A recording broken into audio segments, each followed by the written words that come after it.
Capítulo 1. Acorde. Quem quer atingir os seus objetivos precisa partir de uma autoanálise profunda, uma vez que o seu processo de transformação exigirá firmeza de pensamentos e de objetivos.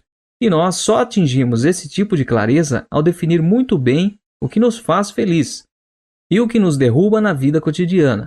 O primeiro passo é se propor alguns questionamentos. Pare agora e seja sincero com você mesmo. Qual tem sido sua atitude diante da vida? Como você tem colocado diante de sua família, das pessoas, dos desafios, das oportunidades?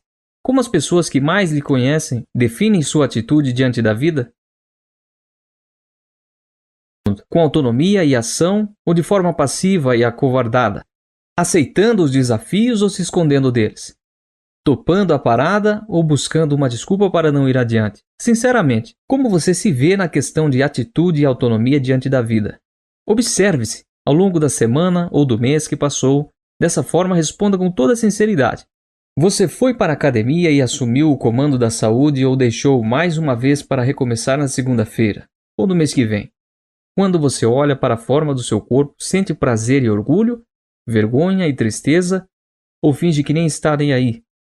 Você tem sido referência na empresa em que trabalha, gerando grandes resultados, desempenho tremendo e dessa maneira conduzindo sua carreira ao sucesso profissional? Ou você é mais um que preenche a vaga de emprego e reclama do chefe e da empresa? Você continua estudando e aprendendo como um jovem aprendiz sedento por informações e saberes? Ou acredita que já aprendeu tudo o que precisava para ter o melhor da vida e mal lê um livro por ano, deixando o seu destino à deriva?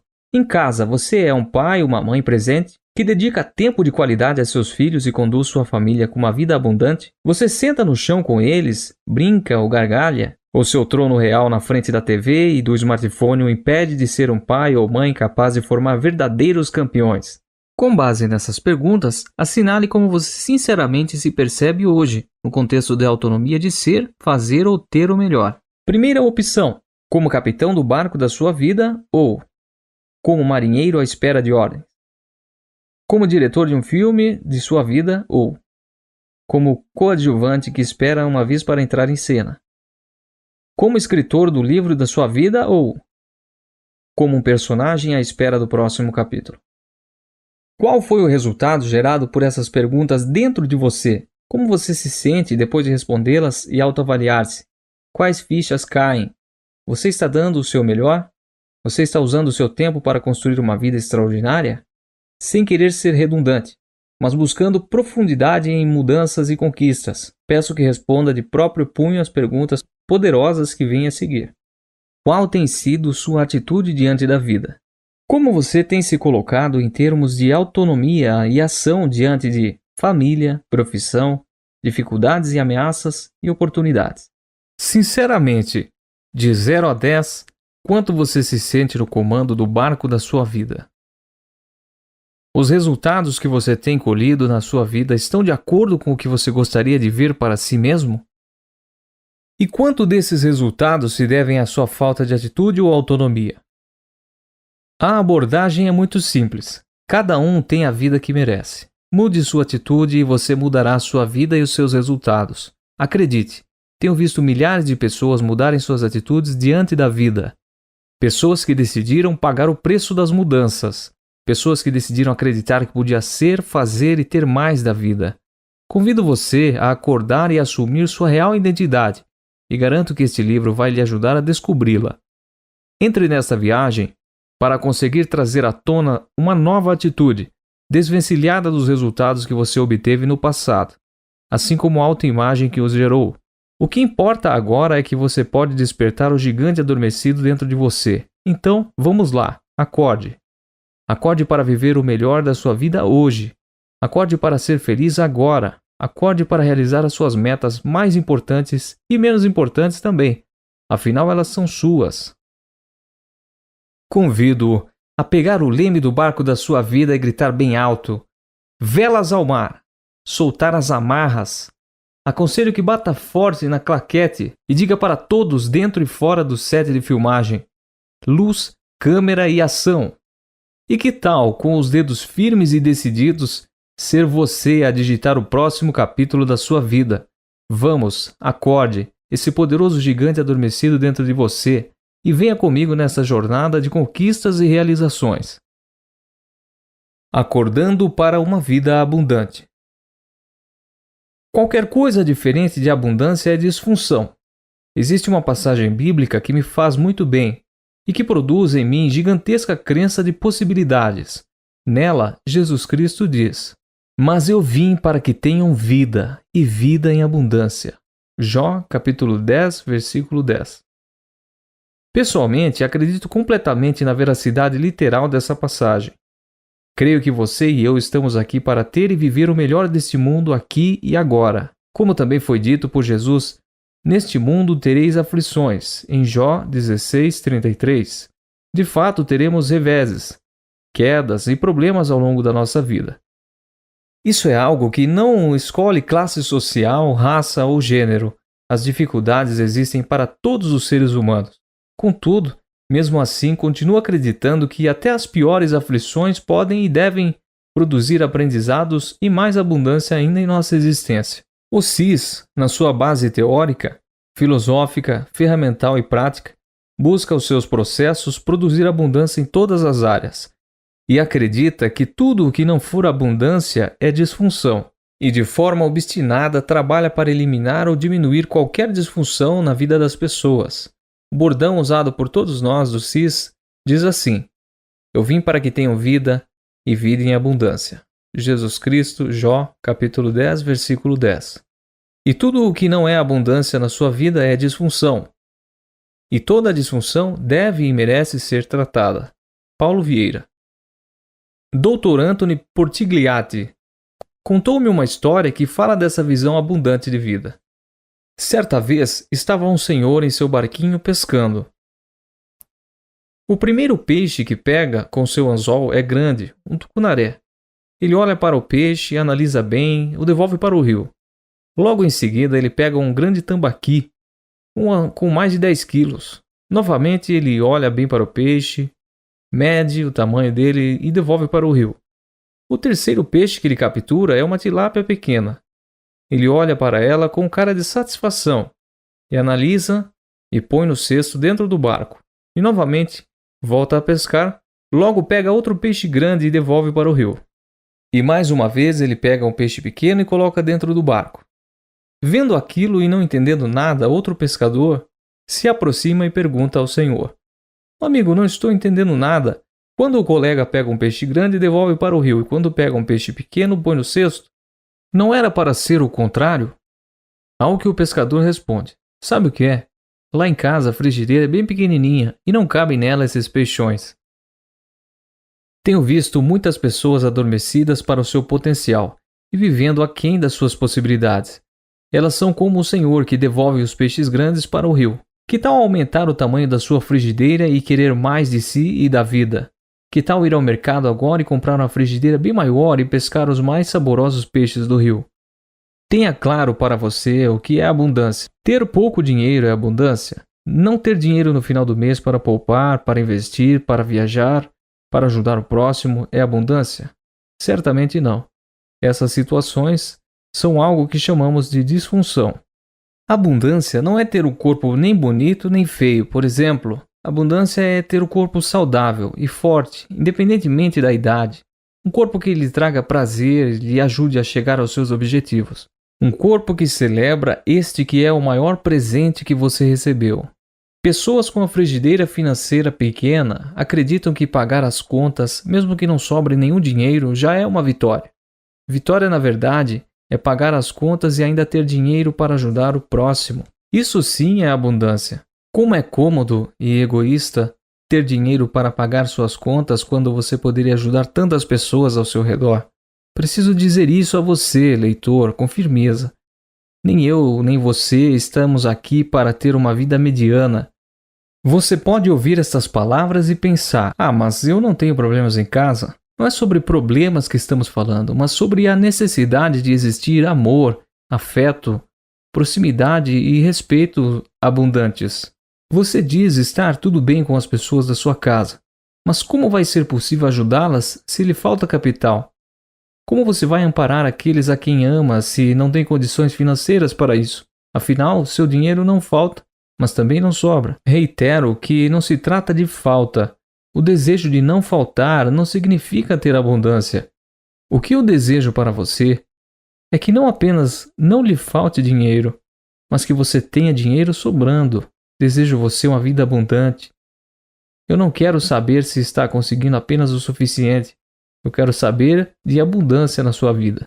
Não quero saber se no seu casamento não existem brigas. O que importa é a abundância no seu casamento. Se o nosso destino é ter uma vida abundante, qualquer coisa diferente de abundância na sua vida é disfunção. Por favor, aumente sua frigideira e pesque peixes maiores e mais saborosos. Por que não pensar a vida a partir de agora em termos de abundância e possibilidades? E por que não ter aquela casa maravilhosa?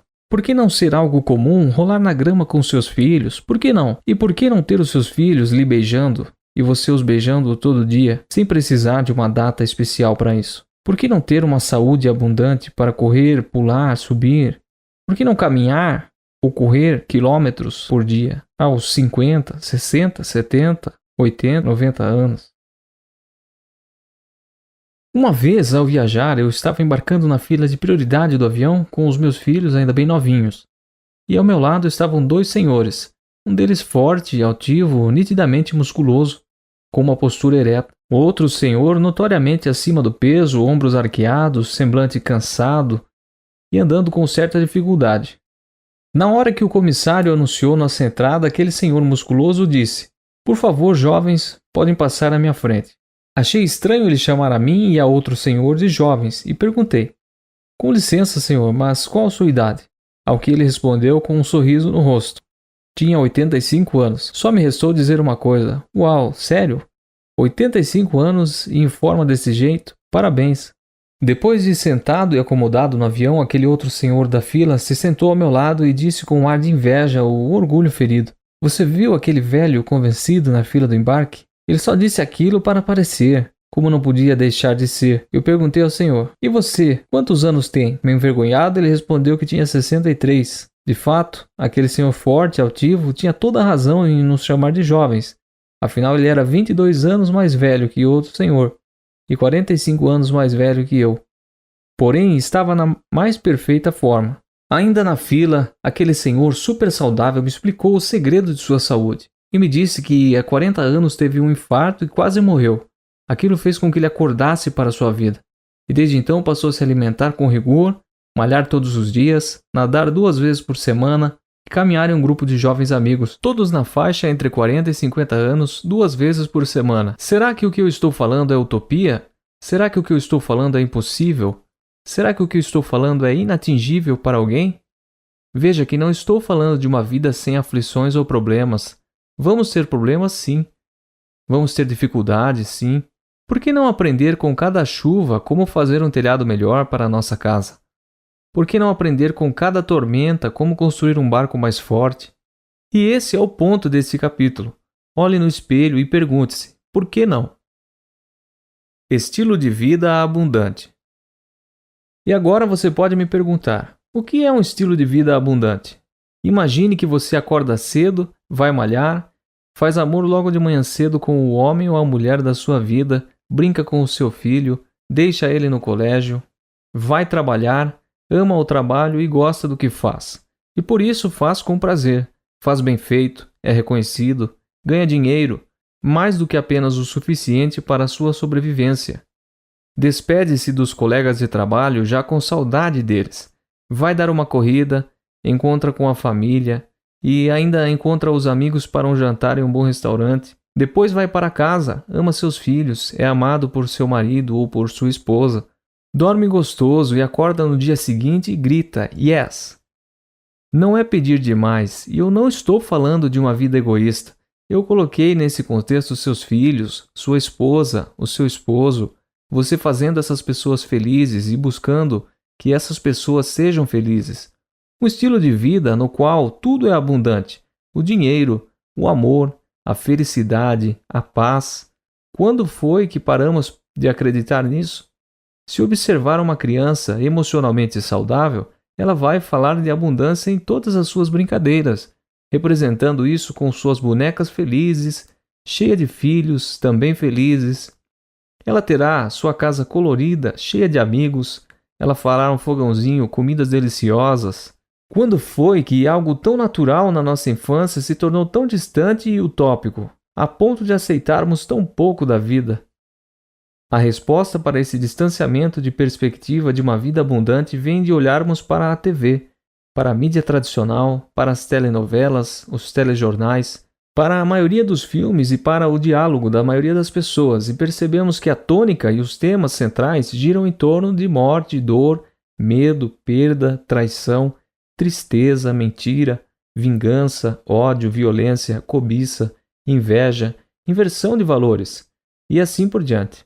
Todas essas informações e todos esses estímulos vêm de várias direções, mas principalmente da mídia. E quando falamos de mídia, além de vir carregada de alta precisão cognitiva no que deseja comunicar, vem também abarrotada de forte e impactante conteúdo emocional, que atinge profundamente o ser humano nos dois hemisférios cerebrais, no esquerdo cognitivo e no direito emocional, fazendo com que, pela repetição incessante, nosso cérebro passe a acreditar que todo esse lixo de informação compõe uma vida normal. E assim vamos nos anestesiando com tantas informações ruins e vamos recebendo todo esse material cada vez com menos crítica, menos questionamentos e mais normalidade. Resumindo, o nosso cérebro, que não resiste a estímulos repetitivos sem que haja mudança nele, passa a acreditar que tudo isso de fato é real, aceitável e, por fim, normal. Lembro uma matéria publicada sobre uma foto tirada na Praia Vermelha, no Rio de Janeiro, onde um casal de turistas fazia uma selfie com o pão de açúcar ao fundo e um cadáver afogado estirado ao lado deles. O incrível era a normalidade com que eles posavam ao lado do cadáver para não perder o melhor ângulo da paisagem. De forma muito clara, para aquele casal, a morte é algo que se tornou normal, para não dizer banal. Um ser humano afogado, uma vida encerrada precocemente, uma família sem um integrante, uma mãe sem filho e provavelmente filho sem pai, e mesmo assim nenhuma estranheza, nenhum choque, uma vida vista de forma banal e sem importância. São tantas reportagens de assassinatos e sequestros, mortes, violência, catástrofes, guerras, que tudo isso vai se tornando comum. Tão comum que inconscientemente vamos dando um status de normal para todas essas informações que não param de chegar. E a mesma coisa vemos com relação à pobreza no Brasil, que de tão comum se tornou normal. Ônibus e trens lotados, carregando pessoas amontoadas, entulhadas e imprensadas umas sobre as outras. Isso também é completamente normal aqui no Brasil nos dias de hoje. Não conto com quantas pessoas conversei e tentei mostrar que nada disso era normal. Não consigo contar quantas vezes eu disse: acorda, eu, você e o Brasil merecemos mais do que isso. E eu vou deixar por sua conta identificar outro tanto de valores e conceitos que a mídia tradicional tem nos empurrado goela abaixo como normais. E mais uma vez, as pessoas expostas a esses estímulos passam a viver bem aquém de suas possibilidades e de seus potenciais, como que adormecidas por um anestésico superpotente chamado mediocridade. Por que tanta aceitação? Por que tanta banalidade com coisas tão importantes? Para fechar a explicação, a neurociência mostra que nosso cérebro acaba por aceitar e até mesmo procurar o padrão que mais se repete. Quando nossa mente, buscando segurança e subsistência, compara nossa vida a telejornais, telenovelas, noticiários, filmes e a tudo que a cerca. Nossa mente passa a acreditar que a mídia dos acontecimentos, que de antemão foram tão corriqueiramente apresentados, são de fatos normais e aceitáveis, até desejáveis. Então, depois de tantos e tão impactantes estímulos, temos um cérebro programado para procurar e produzir uma vida normal e conhecida tal qual os modelos aos quais fomos expostos. Assim, resta-nos viver uma vida medíocre, sem questionamentos e sem maiores expectativas. Uma vida abaixo das nossas reais possibilidades e potenciais, diferenciando o que é normal do que é comum. Para ilustrar essa questão, imagine o seguinte caso de uma vida normal. Um pai de família já contagiado e contaminado por esses estímulos negativos comunicados pelo mundo ao seu redor, chega em casa exausto, cansado, estressado, depois de 10 horas de trabalho, Ao passar pela sala, um dos seus filhos, que está ouvindo música, acena para o pai apenas com um sutil levantar de sobrancelhas e nada mais. Na mesma hora, uma voz interna, chamada voz da consciência, questiona esse pai que acabara de chegar à casa dizendo: é assim que o seu filho recebe você em casa depois de um dia inteiro de trabalho? E o pai imediatamente responde à voz com um tom de gozação: jovens, jovens. Jovens são assim mesmo, vivem cada dia no próprio mundo, isso é normal. Depois de passar pelo filho, ele vai em direção ao seu quarto, passa pela filha que está atenta ao seu celular e não o cumprimenta. E novamente a voz interrompe seu caminhar e pergunta: e a sua filha, que não é mais tão jovem assim, não vai te cumprimentar com uma palavra ou um abraço? E novamente ele responde: filhos são assim mesmo, cada um no seu mundo. Isso é normal. Então, no corredor da casa, ele finalmente trava o primeiro diálogo com alguém, sua esposa. Sem olhar para ele e sem entusiasmo nenhum, pergunta: trouxe o pão? Dessa vez fala mais forte e inquisitiva. Nem a sua esposa se levanta para te recepcionar depois de um dia de trabalho? E com uma resposta pronta, ele fala: são 20 anos de casamento. Você acha que as esposas vão receber seus maridos na porta com um beijinho dizendo eu te amo depois de tantos anos de casado? A vida é assim mesmo. Isso é normal. Ao passar por toda a sua família, ele vai tomar banho. Ao sair do banheiro, ele se dirige para a cozinha, tira o seu prato do forno, senta sozinho à mesa e começa sua refeição silenciosa. Se não fosse pelo barulho dos carros que vem da janela, novamente a voz diz: você vai jantar só? Toda a sua família está em casa e você vai jantar sozinho? Ele novamente responde: cada um tem a sua vida, seus afazeres. Você sabe que é assim mesmo. As famílias hoje em dia são assim mesmo. Isso é normal. Ao acabar o jantar, ele senta à mesa da sala e começa a separar as contas do mês que vai pagar e as que ele não vai conseguir pagar. A voz reaparece e pergunta com um ar de cobrança: você vai deixar de pagar todas essas contas nesse mês? E novamente, com uma resposta pré-fabricada, ele interrompe a voz e rebate dizendo: na vida que levamos hoje, atrasar uma conta ou outra é normal.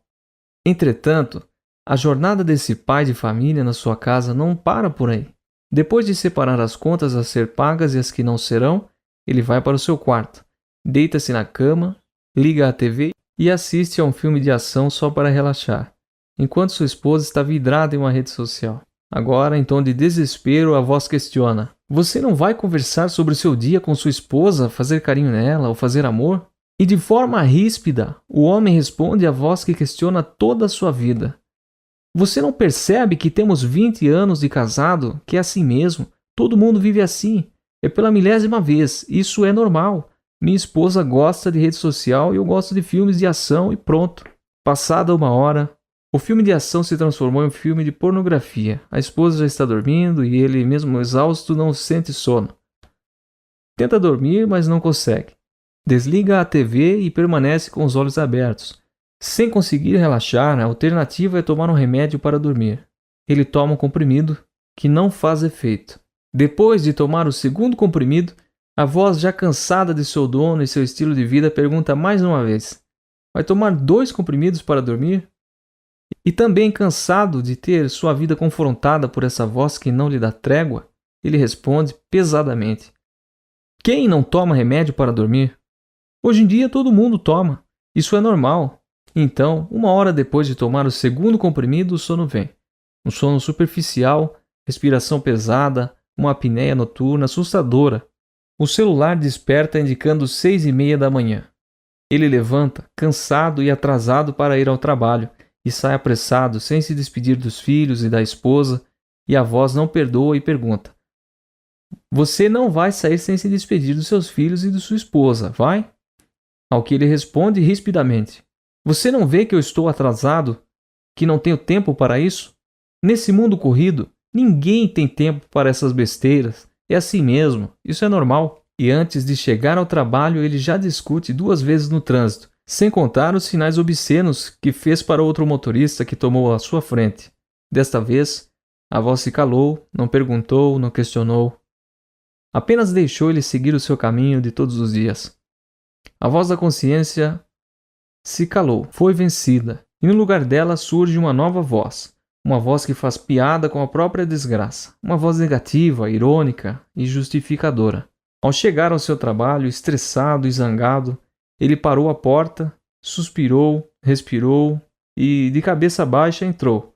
Entrou sem falar com ninguém, sem olhar para ninguém, sem cumprimentar os seus colegas e foi direto para a sua sala.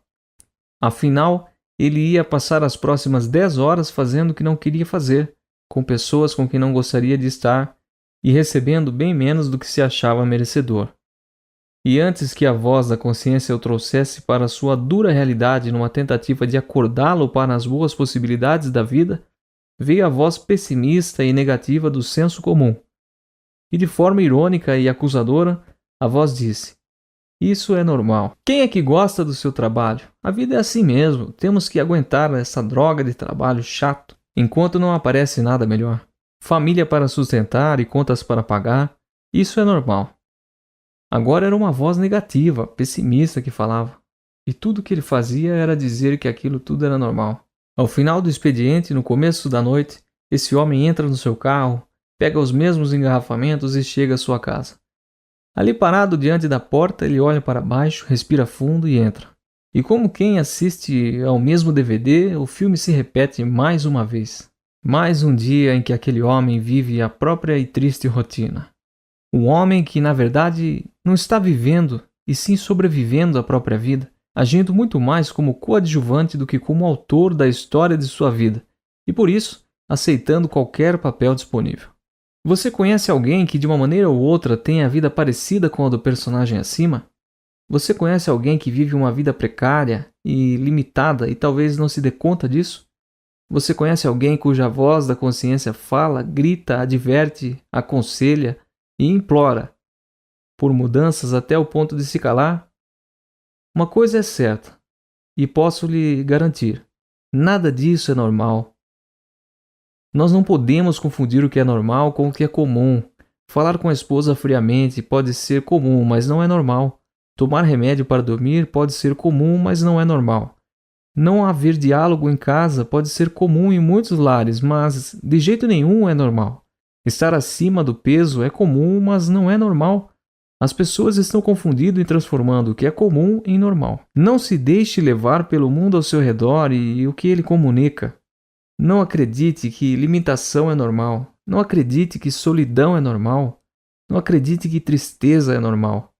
Tudo isso pode ser comum e corriqueiro na vida de muitas pessoas que permitiram, por ação ou omissão, contaminar-se e cair na zona do conforto dessa pseudonormalidade. No entanto, para você que está ouvindo este livro, nada disso é normal, lembre-se. Mas eu vim para que tenham vida, e vida em abundância. E qualquer coisa diferente de abundância na vida é disfunção. E toda disfunção deve e merece ser tratada.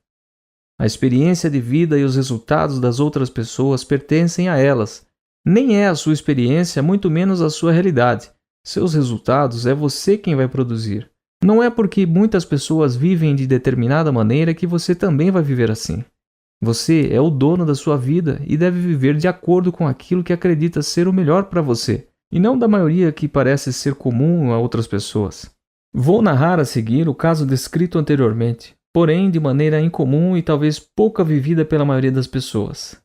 E aí sim você vai compreender o que de fato quero explicar sobre o que é uma vida normal de verdade.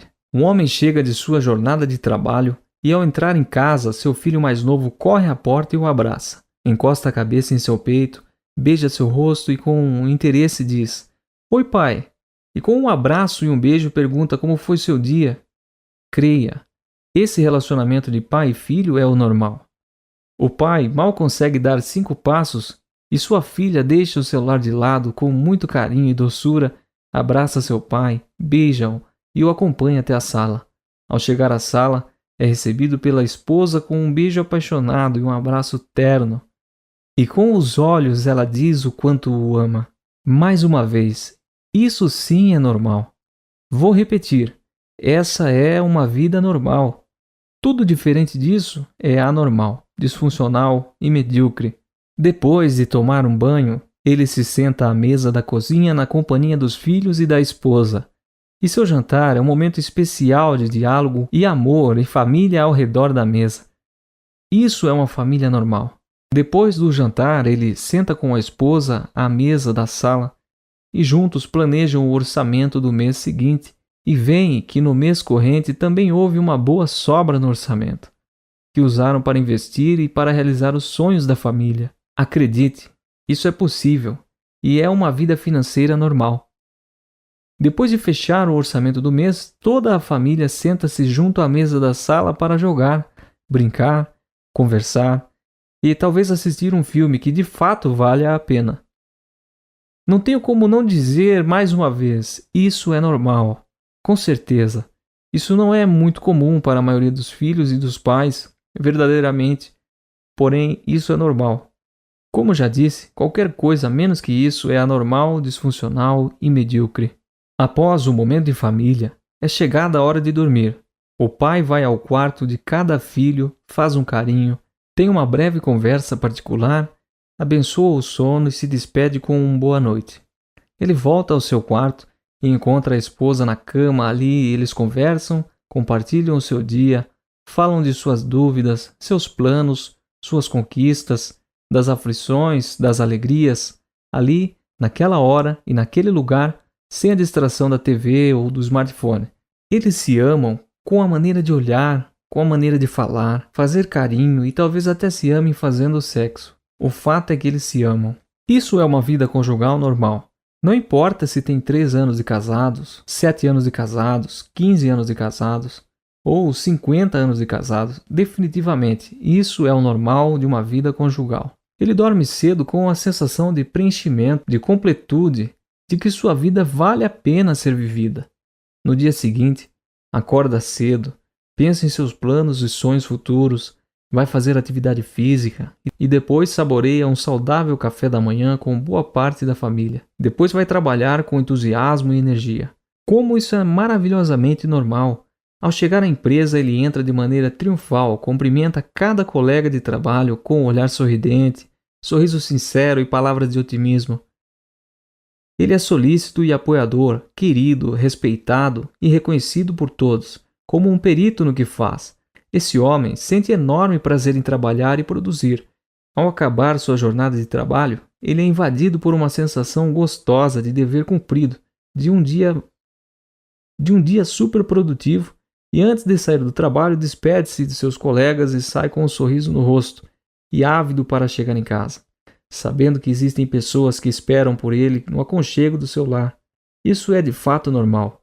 Quando ele chega em casa, tudo se repete, de maneiras diferentes, mas com a mesma qualidade emocional, com os mesmos sentimentos. Essa é uma vida bem vivida, uma vida verdadeiramente normal e nada comum. Não importa a situação em que sua vida esteja hoje, a primeira coisa que deve fazer para mudar a forma como vive é acordar e entender a diferença entre normal e comum. Depois, saber que é possível ter uma vida maravilhosamente normal e, por fim, estar disposto a construir um padrão de vida baseado em uma rotina de excelência. Durante os meus eventos, é muito comum participantes perguntarem à minha equipe se de fato eu vivo o que prego, se minha família é assim, se meu relacionamento com os meus filhos é recheado de amor, afeto, carinho e respeito, se eu e minha esposa somos de fato um casal feliz e amoroso. A resposta é um alto, sonoro sim. Somos felizes, sim. Temos uma vida dinâmica e apaixonada, sim. Aparecem desafios ao longo da nossa caminhada? A resposta também é sim. Contudo, mesmo com os desafios, crescemos e melhoramos e nos tornamos ainda mais felizes. Agora que você já sabe que existe uma tremenda diferença entre uma vida normal e uma vida comum, volto a convidá-lo. Acorde. Ouça a voz que vem de dentro de você. Ouça a voz de Deus e não aceite nada menos do que uma vida realmente abundante. Vamos, pule da cama já e venha para uma vida normal, incomum e maravilhosa, disponível a todos que verdadeiramente se dispõem a construí-la. Será que preciso mudar algo em mim? Muitas pessoas andam dizendo que felicidade é algo muito particular, pois cada um tem uma definição para a felicidade. Eu não concordo com essa ideia. Acredito que as pessoas possuem maneiras diferentes de se vestir e cada um busca a sua maneira de se sentir alegre. No entanto, a alegria, além de ser passageira, não é o nosso foco. O que falo aqui é sobre estilo de vida abundante, sobre felicidade perene, real e existencial. E entendo que, para ser verdadeiramente felizes, precisamos potencializar cada uma das áreas da nossa vida. Afinal, cargo alto em uma empresa por si só não faz ninguém verdadeiramente feliz. Ter muito dinheiro e não ter uma família harmônica não adianta muitos no contexto de felicidade. Então, fique alerta. Sua vida não é o que você diz que ela é, e sim o que é percebido, visto e presenciado na prática. Não adianta você dizer que é um bom pai e que seus filhos são felizes se você não dedica tempo e tempo de qualidade a eles. Não adianta dizer que você é um bom pai se seus filhos não são fortes emocionalmente, vigorosos e felizes. Então, não importa o que eu e você dizemos, não importa a nossa visão, às vezes até nossas certezas sobre o que acontece no dia a dia. O que importa são os nossos comportamentos, em especial os resultados gerados e percebidos por todos. Você quer saber se é bem-sucedido financeiramente?